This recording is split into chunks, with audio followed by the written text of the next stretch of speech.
আসসালামু আলাইকুম রহমতুল্লাহ। আজকে আমাদের আলহামদুলিল্লাহ এমডি শাহাদাত হোসেন ভাই উনি কম্বোডিয়ার উদ্দেশ্যে যাচ্ছে। আমাদের সাথে শাহাদাত হোসেন ভাই আছে, ওনার সাথে কথা বলবো। জি ভাইজান, আপনি কোত্থেকে এসেছেন? নাটোর জেলা, আচ্ছা, নাটোর জেলা। আপনি কোথায় যাচ্ছেন? কম্বোডিয়া, কী কাজে যাচ্ছেন আপনি? কন্ট্রাকশনের। আচ্ছা, কনস্ট্রাকশন কাজে যাচ্ছেন। তার পাশাপাশি আমাদের সাথে আছেন গ্রিন বাংলা ট্যুরস অ্যান্ড ট্রাভেলসের স্বত্বাধিকারী আমাদের সাকিব ভাই। ওনার অফিস, আপনার অফিস নাটোর জেলা গুরদাসপুর থানা বিয়েঘাট ইউনিয়ন সাবগাড়ি বাজারে গ্রিনমালা ট্যুরস অ্যান্ড ট্রাভেলস। আচ্ছা আচ্ছা, তার পাশাপাশি আপনাদের মনে হয় ঢাকায় মনে হয়। জি, ঢাকায় আমাদের এসাবা ইন্টারন্যাশনাল 2603। আচ্ছা আচ্ছা এনার আপনাদের দায়িত্ব হচ্ছে কম্বোডিয়া এয়ারপোর্ট পর্যন্ত আমার দায়িত্ব জি। এনাকে প্রতিদিন $15 বেতনে কনস্ট্রাকশনের কাজে নিয়োগ দেওয়া। আচ্ছা আচ্ছা আচ্ছা আচ্ছা, জি। যাক আলহামদুলিল্লাহ, আমাদের প্রতিনিয়ত ইনশাল্লাহ যাত্রী যাচ্ছে। আজকে আলহামদুলিল্লাহ সেই ধারাবাহিকতা আজকে এই ভাইজান যাচ্ছে।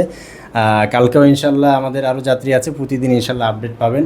তার পাশাপাশি গ্রিন বাংলা ট্যুরস অ্যান্ড ট্রাভেলসের অফিস যারা আসতে চাচ্ছেন তারা ভিজিট করতে পারেন। ইনশাল্লাহ ওরা আমাদের সাথে কাজ করছে, আমরাও তাদের সাথে কাজ করছি। তো যারা কম্বোডিয়া যেতে যাচ্ছেন, কম্বোডিয়া সহ ওয়ার্ক পারমিটের যারা যে কোনো ভিসায় যেতে চাচ্ছেন তারা আমাদের সাথে যোগাযোগ করতে পারেন। পাশাপাশি সাকিব ভাই আছেন, সাকিব ভাইয়ের সাথে যোগাযোগ করতে পারেন।